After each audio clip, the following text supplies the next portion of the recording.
ओम सर्वधर्मस्थापकस्त्वं सर्वधर्मस्वरूपकः आचार्याणां महाचार्यो रामकृष्णाय ते नमः। यथाग्नेर्दाहिका शक्ति रामकृष्णे स्थिता ह्येया सर्वविद्यास्वरूपां तां शारदां प्रणमाम्यहम्। परतत्त्वे सदा लीनो रामकृष्ण समाज्ञया यो धर्मो स्थापनरतो वीरेशं तं नमाम्यहम्। वीरेशं तं नमाम्यहम्।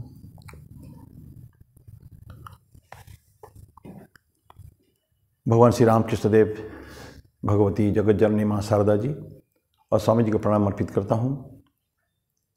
भगवान श्री कृष्ण को मेरा प्रणाम ही, उन्हीं के ही भगवद गीता हम लोग चर्चा कर रहे हैं। मेरे गुरुदेव पूज्य स्वामी भूतेशानंद जी महाराज जी को मेरा प्रणाम है और आप सभी को भी मेरा प्रणाम। आज भगवद गीता पे जाने से पहले एक ठाकुर का भजन करेंगे हम। हे ठाकुर बंगाली में भजन है, गाहो रे जय जय रामकृष्ण। हम उसको धुन के हिसाब से गाते हैं हमेशा, ठाकुर के ऊपर है। हमेशा श्री रामकृष्ण के नाम गाओ। आज शुभ दिन है, सब भक्त लोग मिलकर आज ये शुभ दिने मिलिए भक्त जने गाओ गाओ रामकृष्ण नाम। रामकृष्ण नामे रामकृष्ण प्रेमे मातिया उठुक धराधाम। रामकृष्ण के नाम में और रामकृष्ण ठाकुर रामकृष्ण के प्रेम में सारे मत वाले हो जाए, बिल्कुल सारा दुनिया धराधाम मत वाला हो जाए। हरिते भूभार प्रेम अवतार प्रभु रामकृष्ण गुणधाम। भूभार को हरण करने के लिए, इस जगत का भार हरण करने के लिए तो भगवान रामकृष्ण का आगमन हुआ है, स्वामी जी के आगमन हुआ है। ये कहानी हम जानते हैं। ठाकुर ने स्वामी जी को बुलाया था। तो हरिते हरिते भूभार, ये दुनिया का भार हरण करने के लिए प्रेम अवतार, ठाकुर प्रेम के अवतार है। प्रभु रामकृष्ण गुणधाम, गुणों का सागर है वो। और लास्ट है जय राम जय कृष्ण विश्वगुरु रामकृष्ण। जो राम थे, जो कृष्ण थे, वही इदानीम ए शरीर श्री रामकृष्ण। ठाकुर ने ये उनके महासमाधि के 2 दिन 3 दिन पहले ये बात बोले थे।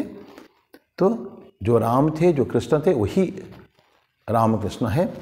एकाधारे श्यामा शिव श्याम। उनका रूप कैसा है? उनका एक आधार में, एक साथ में वो श्यामा माँ काली भी है, शिव भी है और श्याम भगवान कृष्ण भी है। तो काली, शिव, कृष्ण, राम जो भी है, सभी हम भगवान रामकृष्ण को बोलते हैं कि सर्वदेव देवी स्वरूपाय श्री रामकृष्णाय नमः, ऐसा बोलते हैं ना। अभी गाना छोटा सा है।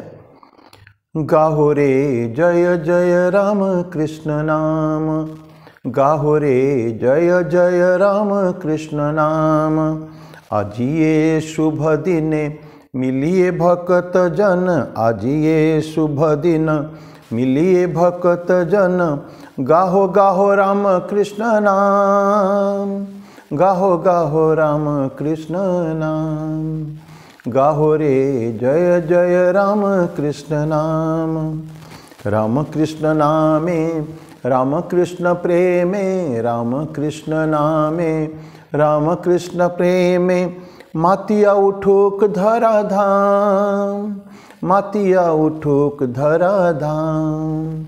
गाहो रे जय जय राम कृष्ण नाम, गाहो रे जय जय राम कृष्ण नाम। हरिते भूभार प्रेम अवतार, हरिते भूभार प्रेम अवतार प्रभु राम कृष्ण गुणधाम, प्रभु राम कृष्ण गुणधाम। गाहो रे जय जय राम कृष्ण नाम, गाहो रे जय जय राम कृष्ण नाम। जय राम जय कृष्ण विश्वगुरु राम कृष्ण, जय राम जय कृष्ण विश्वगुरु राम कृष्ण। एकाधारे श्यामा शिव श्याम, एकाधारे श्यामा शिव श्याम।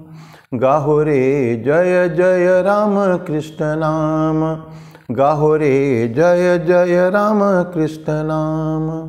गाहो रे जय जय राम कृष्ण नाम।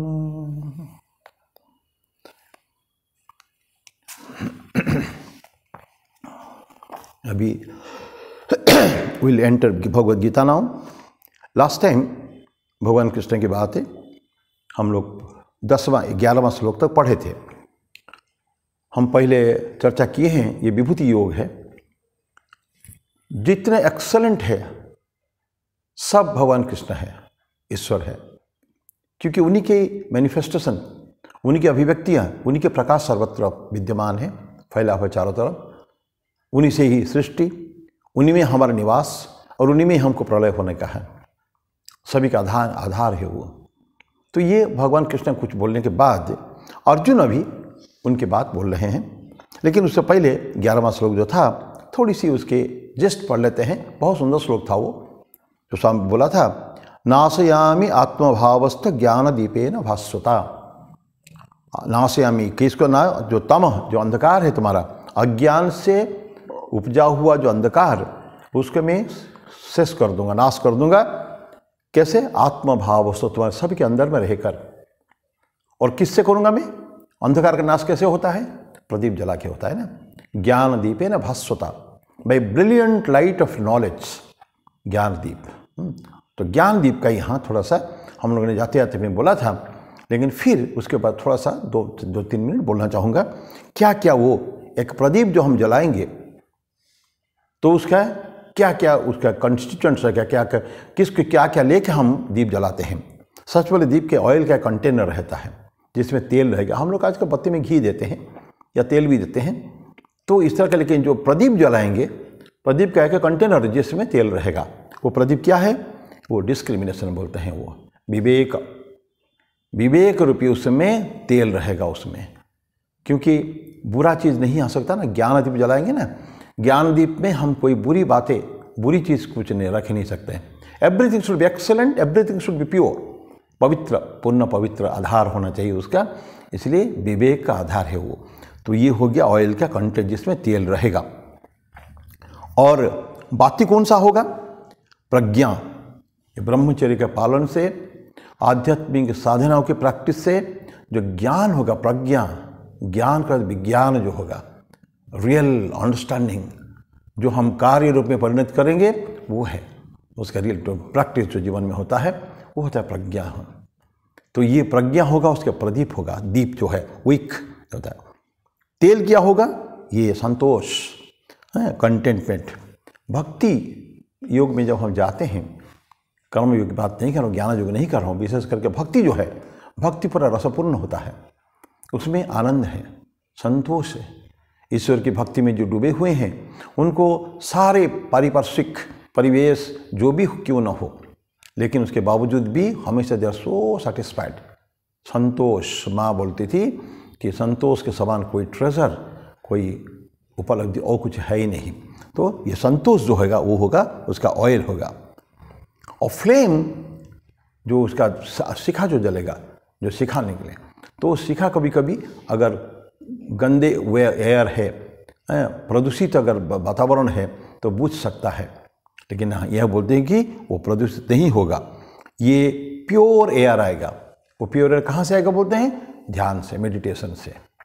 ये कभी की कल्पना है, ये संतों की कल्पना है कि जब मेडिटेशन, ध्यान से जो उपजेगा, जो प्योर एयर है, वो पवित्र, चारों तरफ पवित्र वातावरण बनेगा, उससे वही होगा, उससे फ्लेम फीड होगा ना। ऑक्सीजन चाहिए ना फ्लेम को जलने के लिए।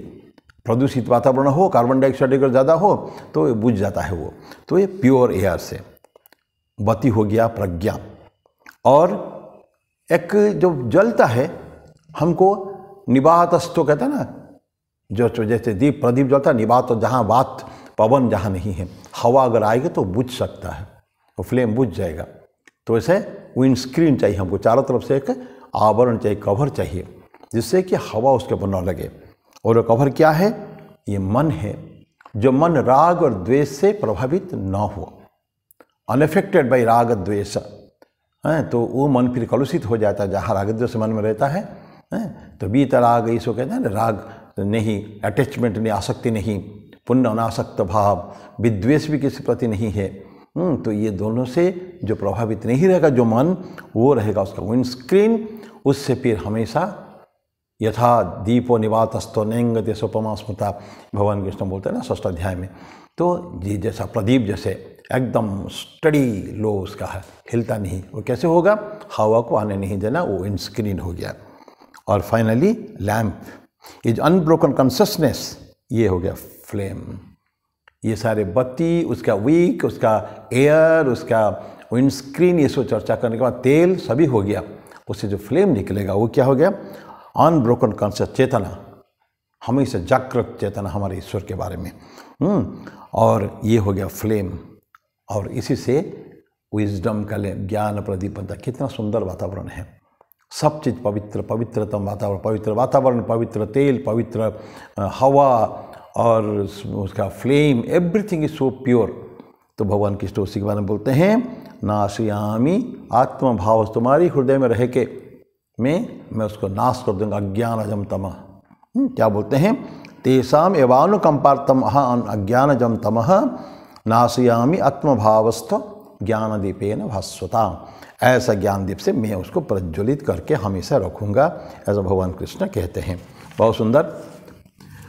अभी आते हम ये तो अर्जुन ने बोल दिया, भगवान कृष्ण नहीं, अर्जुन बोलेंगे अभी कृष्ण के बारे में, उनकी क्या आइडियाज़ है वो भी भगवान को समझे ना, समझते हैं ना।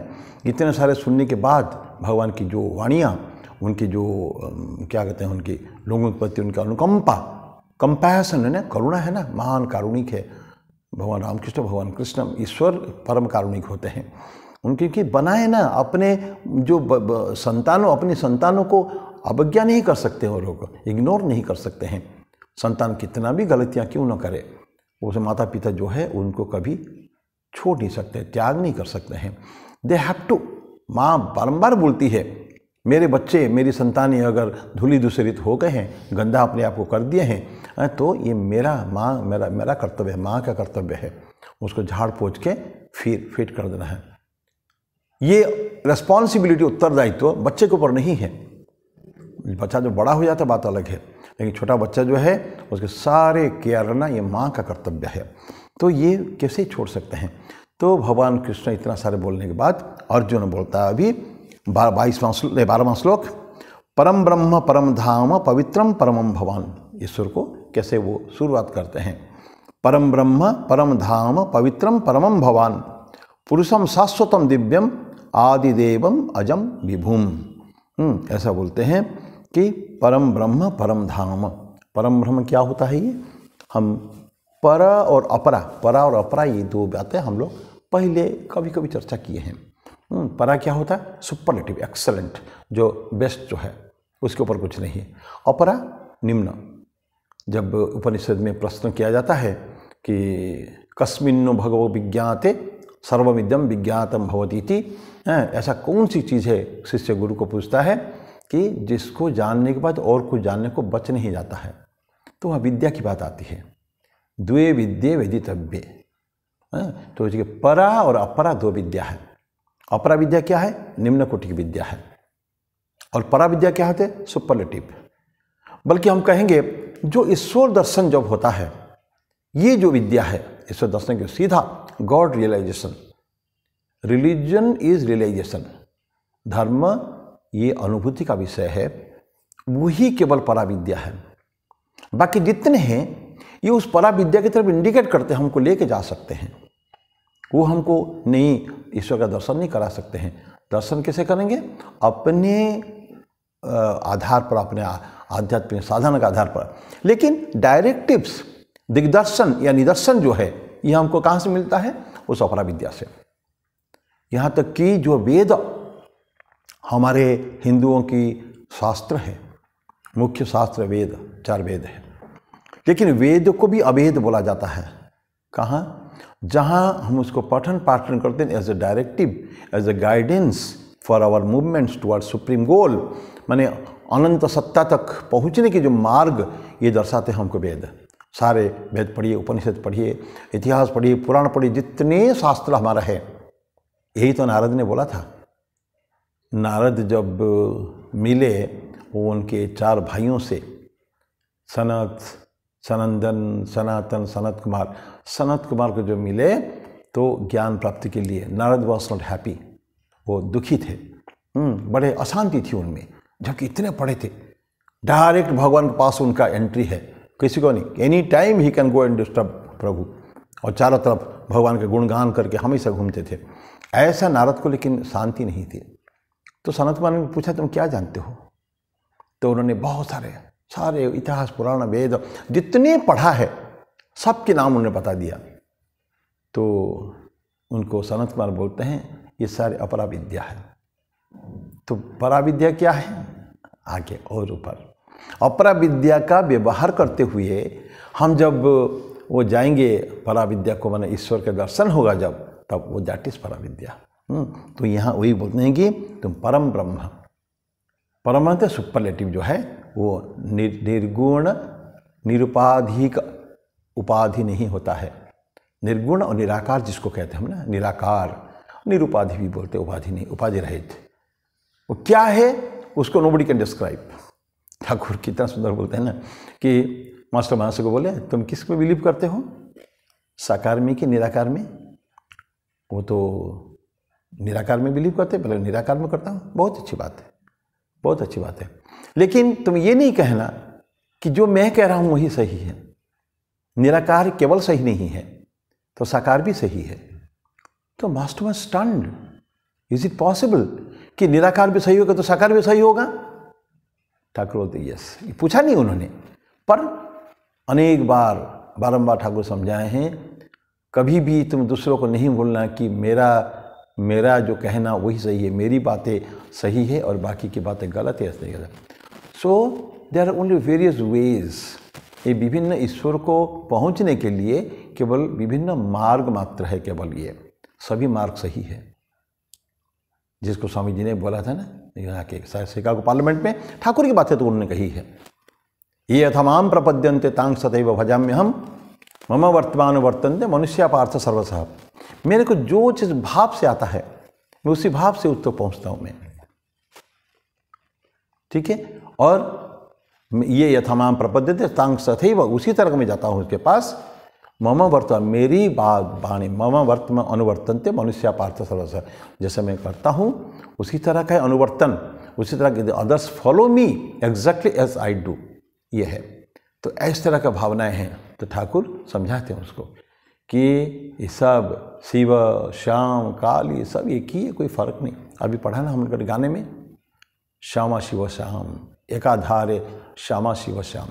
तुम काली भी हो, तुम कृष्ण भी हो, तुम राम भी हो, तुम जीसस भी हो, तुम गॉड भी हो, तुम अल्लाह भी हो, everything you are. So that is, वहाँ तक हमको पहुँचना है जहाँ बोलते हैं कि यत्र वेद अवेद भवति, जहाँ वेद का भी कोई वैल्यू नहीं है।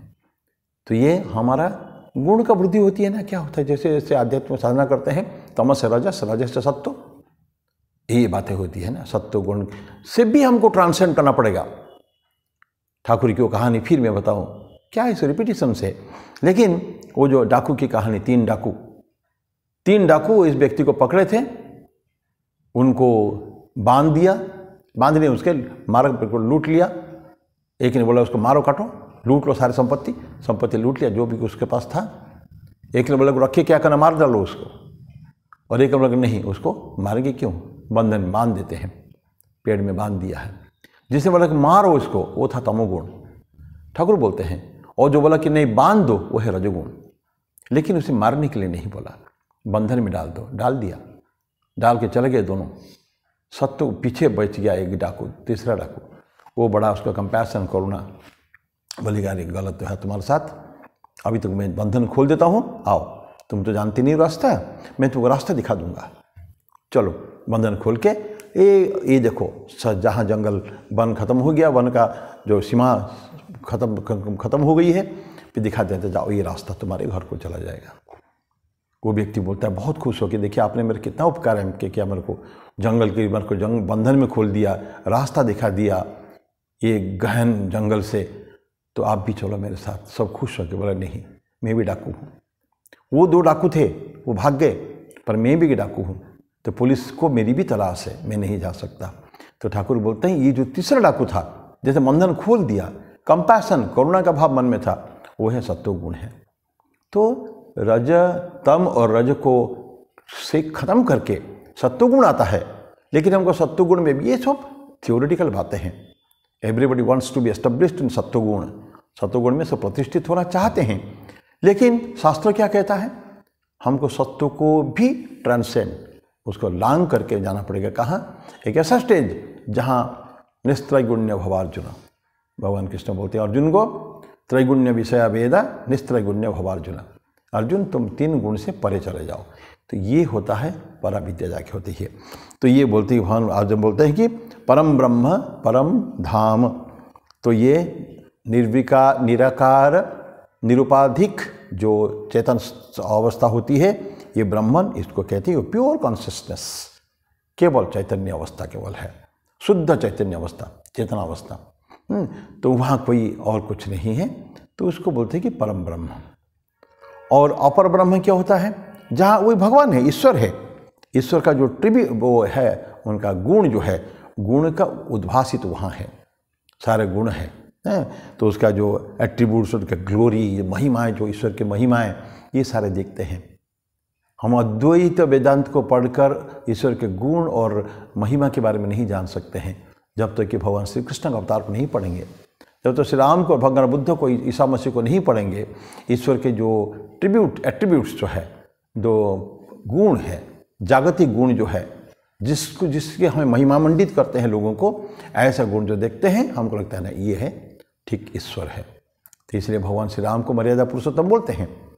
भगवान कृष्ण यतसांग च कलांग पुंसः कृष्णस्तु भगवान स्वयं, भगवान स्वयं खुद कृष्ण है, 16 कला लेकर जन्म हुए हैं ऐसे। लेकिन ये ईश्वर है, लेकिन सगुण साकार रूप है। ये निर्गुण निरुपाधिक नहीं है, निर्गुण निराकार नहीं है। राम राजा थे और कृष्ण भी वहाँ के राजा थे, युद्ध किया, ये सब उनका दिखा गए, उनके जो ग्लोरी, महिमाएं। ईश्वर जब मानव रूप में जब जन्म लेते हैं, क्या क्या उनकी महिमाएं रहती है, उसको दिखा के चले गए भगवान कृष्ण और राम।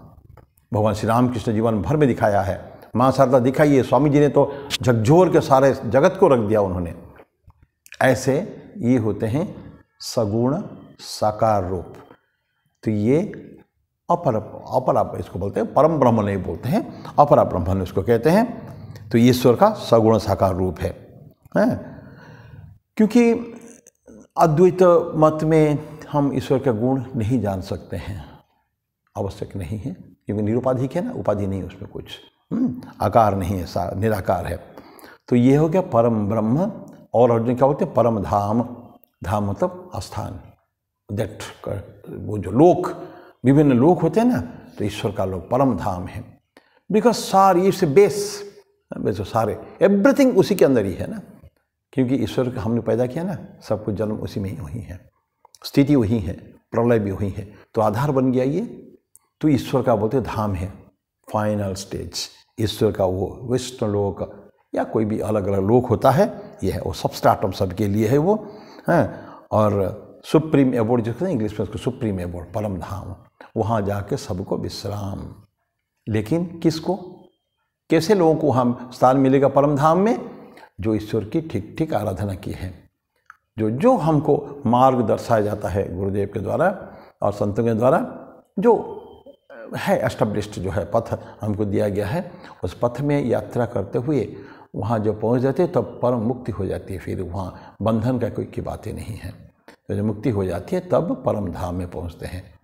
तो ऐसा ईश्वर के धाम में स्थान पाना, उसमें फिर वो सालोक्य, सायुज्य, शास्त्री, विभिन्न प्रकार की उनकी मुक्ति है। तो ईश्वर के धाम में जाएंगे, उनका दूर में रहेंगे, एकदम नज़दीक पे रहेंगे, या फिर वही हो जाएंगे, उनके विलीन हो जाने का है। कितनों को भगवान कृष्ण ने अपने में विलीन कर लिया बताइए? तो बहुत सारे लोगों को जो उनके दुश्मन थे, देख रहे हैं ना, शिशुपाल को उन्होंने मारा, शिशुपाल ने उनको गाली दिया, इतनी 99 100 गालियाँ दे दी, 100 में 101 गाली में जाके उन्होंने सुदर्शन चक्र में उसको काट दिया।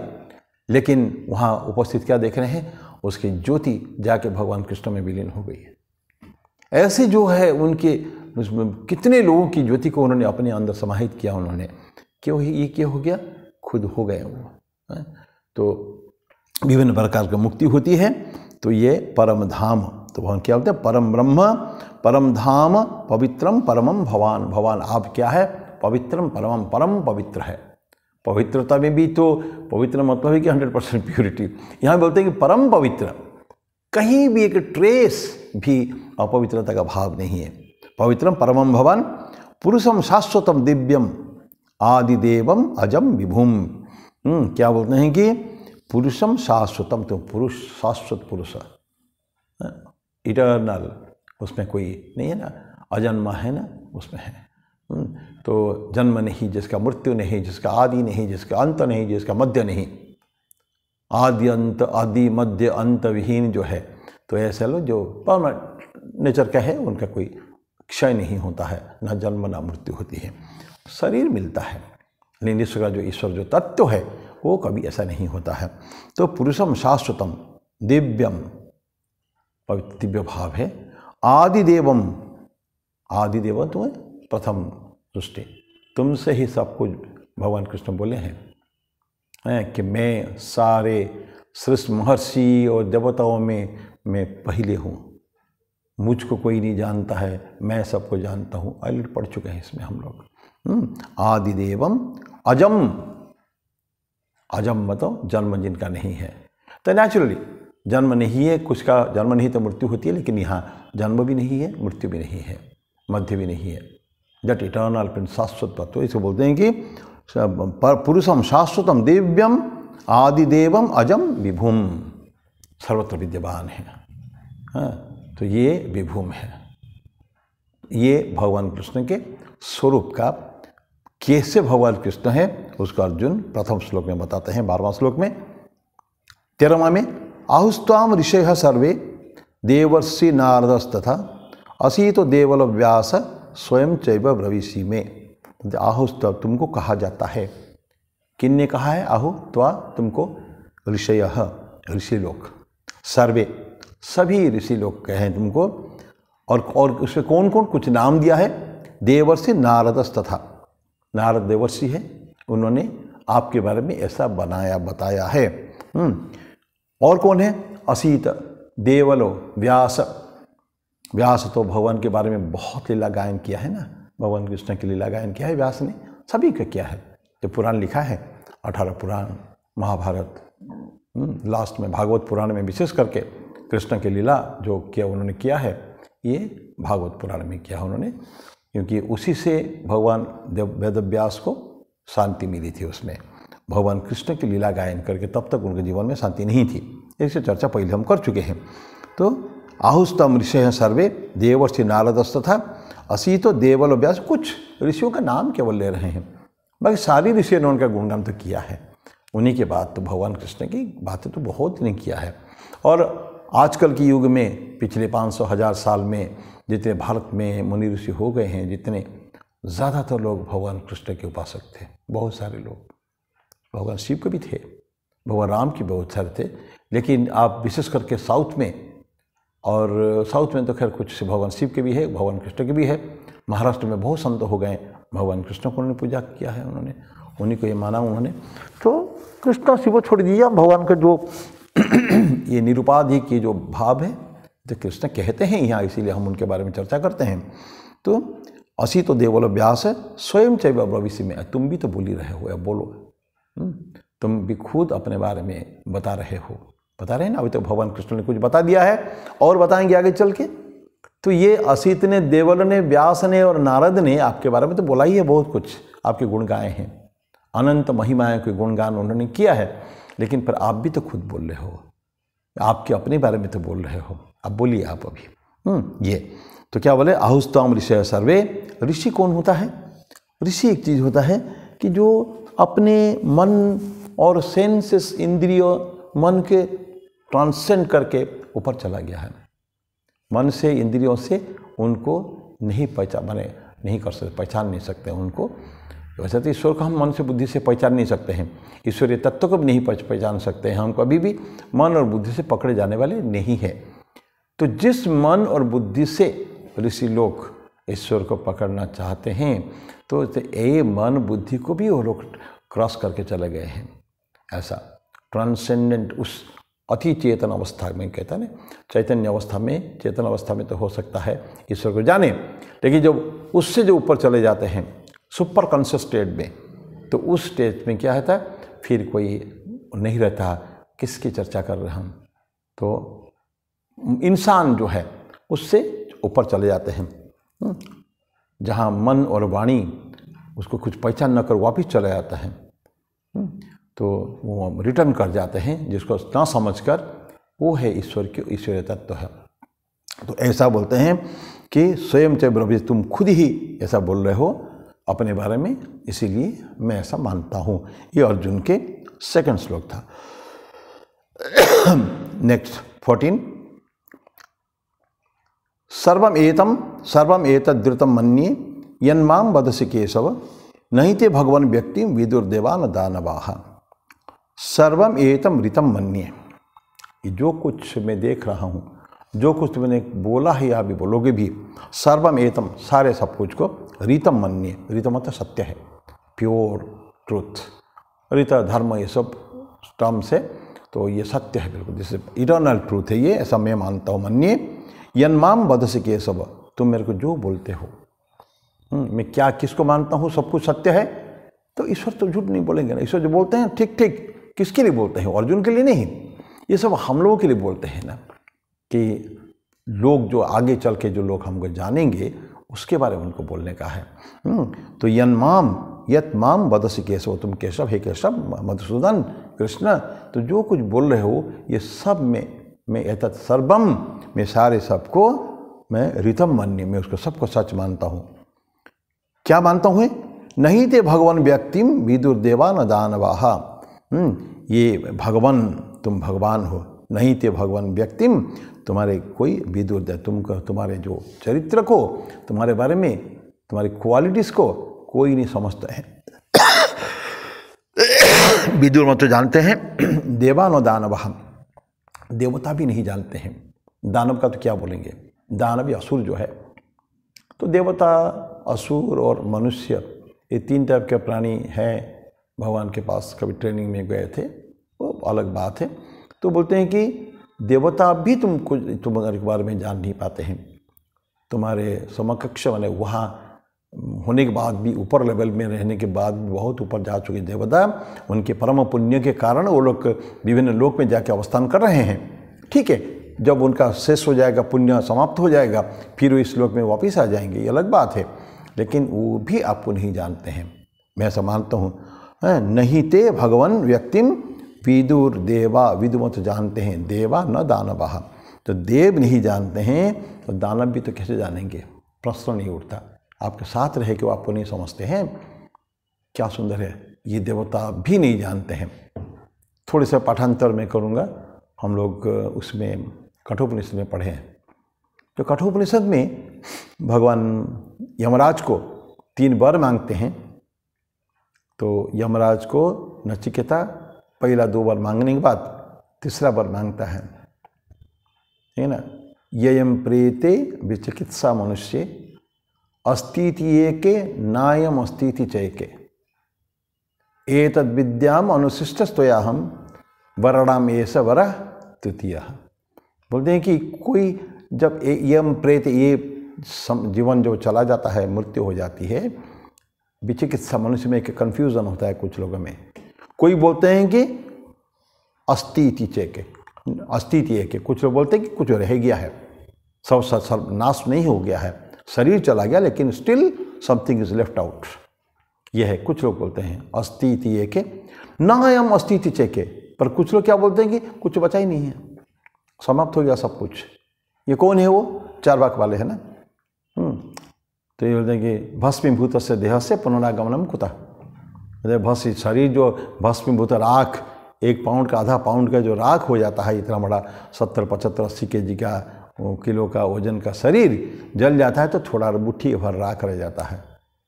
तो ये जो भस्मीभूत से देहस्य पुनरागमनम कुतः, कौन सा पुनरागमन होता है, कैसे होगा? So nothing is left out. जो एग्नोस्टिक्स, ये संशयवादी या चार्वाकिज्म वाले फिलोसॉफी में, दर्शन में विश्वास रखते हैं, वो बोलते हैं कि तुमने जन्म लिया, तुम्हारे कर्म खत्म हो गया, तो एंजॉय करो, ठीक है, जब तक जियो खाओ, मस्त रहो, ठीक है। घी ऋणम कृत्वा घृतम पिबेत, यावत जीवेत सुखम जीवेत, ऋणम कृत्वा घृतम पिबेत। जब तक जिंदा हो खुश आनंद से रहो, तुम एंजॉय करो, खूब खाओ पियो, मस्त रहो। और पैसा अगर नहीं है तो उधार ले लो, ऋणम कृत्वा घृतम। घी पियो, घी पियो मतलब हाईएस्ट 600 रुपया किलो घी आ जाए और कोई 700 रुपया किलो, कोई बोला कि घी पीऊँगा तो क्या से कहाँ से पिएगा वो? 26 रुपया किलो का चावल खरीदने के उसके पास पैसे नहीं है, 2 रुपया किलो का चावल उसको सरकार से मिल रहा है, तो बोलेगा घी पीऊँगा। नहीं, बोलते हैं कि चार्वाक जिम कहते हैं कि तुम घी पियो, ऋणम कृत्वा। फिर बोलते हैं कि भस्मीभूतस्य देहस्य पुनरागमनम कुतः। ये तो ऐसे लोगों के मानना है। तो ऐसे लोगों का ये बोलता है नचिकेता कि कुछ लोग बोलते हैं कि कुछ बच नहीं जाता है। ये सत्य में जानना चाहता हूँ, ये तद विद्यम अनुशिष्ट त्वया हम, मैं इसके बारे में अच्छी तरह जानना चाहता हूँ। किसके द्वारा? तुम्हारे द्वारा। और वराणाम ऐसे वरा तृतीय, ये मेरा तृतीय वर है। ये जो बोल देता है तो भगवान कृष्ण के आपने यमराज क्या बोलते हैं? देखो नचिकेता, ये बड़ा गूढ़ तत्व है, देवता लोग भी इसको नहीं जानते हैं, तो तुम तो क्या जानोगे? तो क्या सुंदर बोलता है नचिकेता, बोलते हैं कि देवता लोग नहीं जानते हैं, इसीलिए मैं जानना चाहता हूँ। Whatever they do not know I want to learn it. मैं बालक, 12 साल का बालक में हूँ, मैं जानूंगा। सी उसके जो ग्रिट, उसके जो जिद और उसका जो डिटर्मिनेशन, संकल्प है कि नहीं इसको मैं जान के रहूँगा, ये जो जुनून, ये रहना चाहिए, तब जाके कोई काम होता है। लूज हार्टेड, हाफ हार्टेड होके हम कोई काम नहीं कर सकते हैं कभी भी। सो एक जबरदस्त नशा चाहिए। I shall and I can, I will, मैं करूँगा, मैं कर सकता हूँ, मैं इसको करूँगा। ये जो बातें हैं, ये सब कभी एक समय में उन लोगों में हुआ करता था, जो बड़े बड़े साइंटिस्ट है या हमारे भारत के देश प्रेमी जो होते थे, तुम मुझे खून दो मैं तुम्हें आज़ादी दूंगा, या लोग तिलक ने जो कितने लोग हो चुके हैं, नहीं करना, करके रहेंगे। ये जन्म में चला गया मेरा, मैं कर नहीं पाया मेरा काम, अगले जन्म में करूँगा। खुदीराम बोस जो मरते हैं उनके बारे में गाना है, विदाई दे माँ घुरियाशी। माँ भारत माता को बोलते हैं मुझे विदाई दे दो, मैं घूम के आता हूँ। क्यों? क्यों मैं जो काम नहीं कर पाया, जिसके लिए आया था मैं, वो काम संपूर्ण नहीं है, इनकम्प्लीट है। I shall come back and complete it. ये जो भावनाएं मन में है, ये होगा मेरे द्वारा। कैसे आऊँगा? क्या सुंदर कविता है, क्या सुंदर है, गाना है। किसने उसको बाद में गाना गाया है उसको, उन्हीं को खुदीराम बोस को ये करके मार्क करके इंडिकेट करके। तो ऐसे जो होता है कि मैं करूँगा ही करूँगा, तो ये ग्रिट चाहिए, ऐसा ये भावनाएं मन में होना चाहिए। तो बोलते हैं कि नहीं ते भगवान व्यक्ति विदुर देवा न दानवाहम। तो ऐसा जब नचिकेता बोलता है, यमराज उनको प्रलोभन देते हैं, देखिए फिर उसके बहुत सारे, तो ये लोग कितना क्या सुंदर कहानी है। लेकिन वही ग्रिट उसका, नचिकेता का, मुझे कुछ नहीं चाहिए, सब तुम रखो। बोलते हैं कि ये सारे अपि सर्वम जीवितम अल्पमेव तवेव वाह तव नृत्य गीते। बोलते हैं कि सारे जो तुमने बताया ना, हाँ, ये सब जरा उसको आ जाती है, वो सब डिस्ट्रक्शन को प्राप्त हो जाते हैं, विनाश को प्राप्त होते हैं। Nothing is permanent, everything is evanescent, trance, ये इम्परमानेंट है, ये कोई रहने वाला नहीं है, तो मैं इसको नहीं लूँगा, मुझे वो चाहिए जो मैं चाहता हूँ, हाँ, ये मेरा वर चाहिए। तो फाइनली भगवान यमराज खुश होते हैं, उसको सिखाते हैं, तो ऐसा चाहिए। तो नहीं तो भगवान व्यक्ति, ये भगवान। तो मतलब भगवान कैसे होते हैं? Now come to the last stage, अब थोड़ा सा इसको चर्चा करके। भगवान हम बोलते हैं, भगवान होता है वो व्यक्ति, वो तत्व जिनमें 6 गुण होते हैं, उसको भग कहते हैं। 6 भगस, 6 एट्रीब्यूट्स, 6 क्वालिटीज, 6 गुण, ये तत्व जो होंगे उसको हम कहेंगे भगवान, जिसमें होते हैं। उसमें कहेंगे पाठांतर है 1-2 में, लेकिन फिलहाल मैं जो 6 बोल रहा हूँ, नंबर 1 है बल, पावर, शक्ति, ट्रेमेंडस एनर्जी चाहिए। और कैसे एनर्जी चाहिए? Physical, mental, spiritual. बाहुबलम, बुद्धिबलम, आत्मबलम, महाभारत में आता है ये। या जिसको स्वामी जी 3H बोले हैं, हैंड, हेड एंड हार्ट।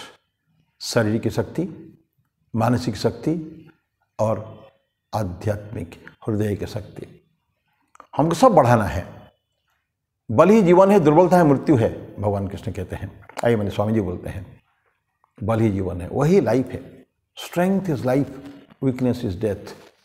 दुर्बलता अगर है, हम अगर काम नहीं कर पाते हैं, सबल नहीं है, शरीर में शक्ति नहीं है, तो वो मर जाना बेहतर है। वो व्यक्ति कुछ ही किसी काम का नहीं है, तो दुर्बलता है, मृत्यु है। स्वामी जी क्या वंडरफुल उनका कंपैरिजन है। अब बल ही जीवन है, तो भगवान का पहले एट्रीब्यूट्स क्या हुआ? बल हुआ, तीनों टाइप के बल। ठीक है, धर्म, राइटियसनेस, अधर्म के मार्ग में कभी नहीं। ईश्वर कभी भी गलत मार्ग में नहीं चलते हैं, कभी असत्य नहीं। सारे गुण, सर्वगुण संपन्न है वो।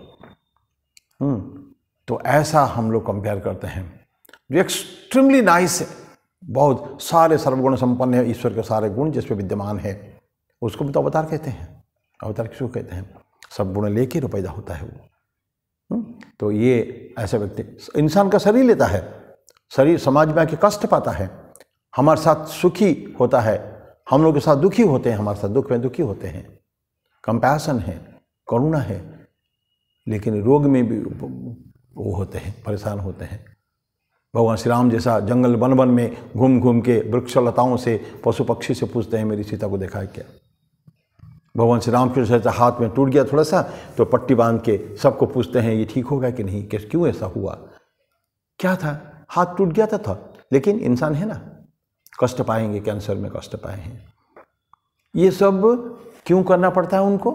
क्योंकि इस मनुष्य शरीर में जो आए हैं, they cannot be beyond that. उसके बाहर ये जो डेफिशिएंसीज है, जो इंसान की जो कमियां हैं, वो कमियां उनके अंदर रहेगी, लेकिन फिर भी वो सारे गुण के अधिकारी होते हैं वो। तो ये धर्म ठीक ठीक मार्ग में चलने का है। तीन है ऐश्वर्य, लॉर्डशिप। ऐश्वर्य का मतलब पैसा भी होता है, बहुत बहुत धन संपत्ति, इसके बाद उसको ऐश्वर्यशाली कहते हैं। लेकिन यह ऐश्वर्य के लॉर्डशिप में आई एम दी सुप्रीम, मैं ही सबसे बड़ा हूँ, बस मुझसे ऊपर कोई नहीं है। कृष्ण कितने बार बोले हैं भगवद गीता में, मेरे से ऊपर कोई नहीं है। I am the highest supreme authority, supreme abode, परम धाम। तो ये ना, ये सुप्रीम है। तो ये क्या हो गया आपका? ऐश्वर्य। Then Shri, wealth. Shri and wealth and beauty को भी कहते हैं, सुंदर, सौंदर्य।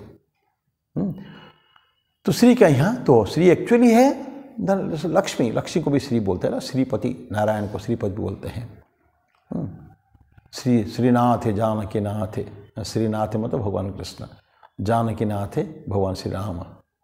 अभेद परमात्मनि, हम राम नाम संकीर्तन में गाते हैं ना। तथापि मम सर्वस्व राम कमल लोचन। मतलब ये तुम श्रीनाथ, सब कुछ तुम ही होने के बाद भी मैं राम, मेरा कमल लोचन है, वो मेरा सब कुछ है, जो भी है वो तो तुलसीदास की बात है वो। तो ऐश्वर्य, श्री, लक्ष्मी, धन संपत्ति भी बहुत है उनके पास। ईश्वर अवतार भले दरिद्र हो जाए माँ के, क्योंकि उसके मनुष्य जन्म लिया है, लेकिन ईश्वर तो समय श्री युक्त है ना। और भगवान के तो क्या, श्रीपति तो है वो बिल्कुल, जिनकी पत्नी लक्ष्मी है। Everything is there with him, सब कुछ है, कहीं कमी नहीं, किसी चीज़ की कमी नहीं है। तो श्री है, वेल्थ एंड ब्यूटी, रूप गुण संपन्न, सब कुछ है। व्हाट ए ट्रेमेंडस। भगवान कृष्ण को हम, ठीक है, हमने उनको देखा ही नहीं है, उनका फोटो देखते हैं जो सिंबॉलिक इमेजिनेशन केवल है। How smiling, what a wonderful.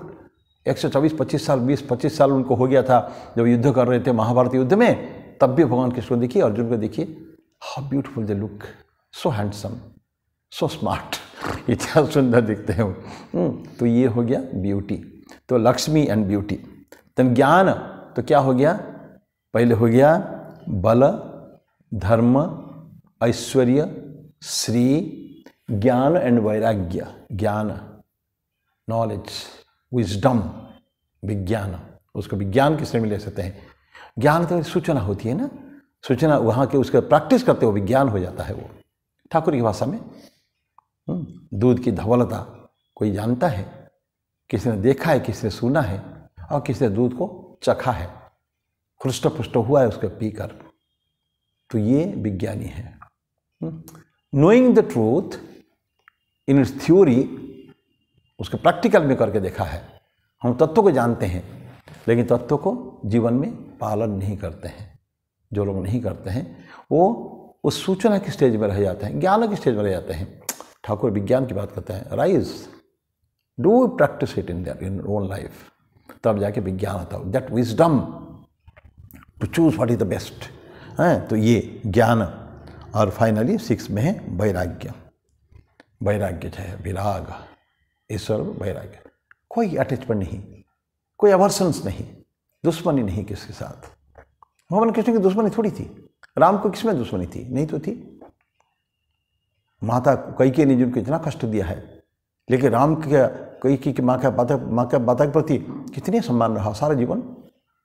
उजालते हैं कि उनको कैकेयी जी ने ही जंगल में भेजा है, लेकिन नॉट इवन ए बिट, थोड़ी सी भी वो दुखी नहीं है कि मन में कोई वैमनस्य, कोई मन में कोई भावना, ऐसे गलत भावनाएं भी माँ कैकेयी के प्रति नहीं आया है।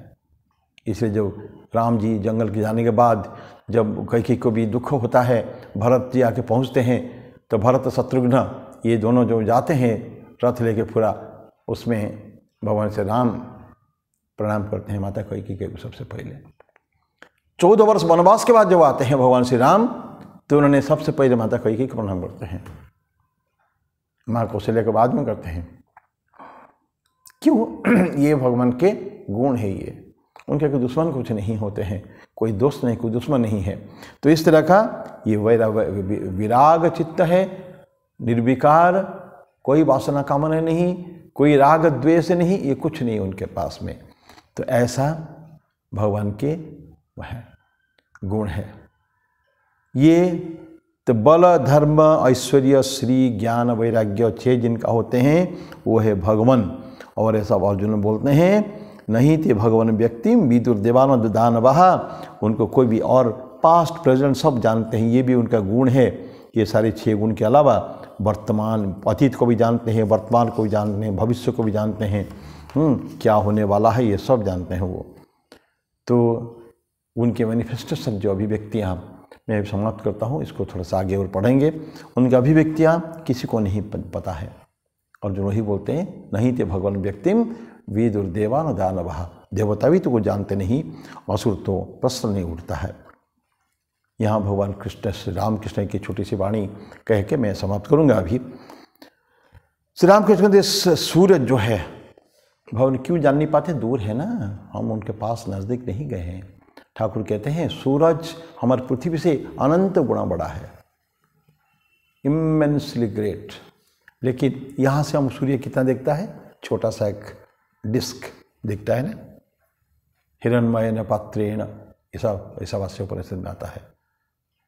तो छोटा सोने की एक थाली जैसा दिखता है, अर्ली मॉर्निंग में लालिमा जो होती है सोने की थाली जैसा डिस्क जैसा दिखता है। क्यों दिखता है बोलते हैं, ये बहुत दूर में है, इतना दूर में है कि हम लोग को बड़ा देख ही नहीं पाते हैं। जो बहुत बड़ा छोटा दिखता है दूर से, पास में जाइए देखिए कितना आपको बड़ा दिखेगा। मेरे को याद है बहुत पहले, कुछ साल पहले, लंबे समय हो गया, नासिक में त्र्यंबकेश्वर मंदिर हम लोग गए थे, मैं और हमारे कुछ सुपीरियर लोग थे, माने बड़े लोग थे, मेरे बड़े भाई लोग। तो वहाँ के गए थे, वहाँ दूर में उनका जो झंडा लगा हुआ है, देखते हैं जिसको झंडा लगता है छोटा सा दिखता है दूर से, पर ऑफिस में गए, उनके ऑफिस में देखा बहुत बड़ा एक स्ट्रक्चर पड़ा हुआ। हमने बोला कि क्या है, बोले कि देखा नहीं वो जो ऊपर झंडा लगा हुआ, जो बाप रे, वो झंडा तो दूर से देखते हैं हमको मंदिर की चूड़ा के ऊपर, तो कितना छोटा सा झंडा दिखता है, और ये कितना बड़ा है वो। ये छोटी सी मेरे को उदाहरण केवल दिया है, कोई चीज़ दूर से देखते हैं हमको छोटे लगते हैं। तो ठाकुर बोलते हैं ना, श्यामा काली कोई काली थोड़ी है, वो दूर से देखते हैं ना, वो हम नज़दीक नहीं हैं उनके, इसलिए काली देखते हैं। आसमान नीला दिखता है, क्यों, आसमान नीला नहीं है। समुद्र का जल नीला दिखता है दूर से, लेकिन पास में जाके ठाकुर बोलते हैं समुद्र जल को हाथ में लो अंजलि में, तो कोई रंग ही नहीं उसका, वो इट्स फ्रॉम डिस्टेंस, जो हम उसको ठीक ठीक पहचान नहीं पाते हैं। इसलिए आकाश भी आसमान में नीला दिखता है, समुद्र का जल भी नीला दिखता है और माँ काली काली दिखती है। तो ईश्वर क्योंकि बहुत दूर है, इसे ठाकुर बोलते हैं कि उसको हम जानना बहुत मुश्किल है। इसलिए भगवान बोलते हैं नहीं थे भगवान व्यक्ति, अर्जुन बोलते हैं विदुर देवा न दानवाहा, देव दानव तुम्हें कोई नहीं जान सकते हैं। तो मैं आज इसी के साथ ये केवल 11वां का थोड़ा सा 12वां 13वां और 14वां इतना हमने आज पढ़ा। मैं मेरी वाणी को यही विराम देता हूँ। अगले बार फिर हम कोई चर्चा करेंगे। तब तक के लिए ओम शांति शांति शांति। हरि ओम तत्सत। श्री राम कृष्णार्पणमस्तु।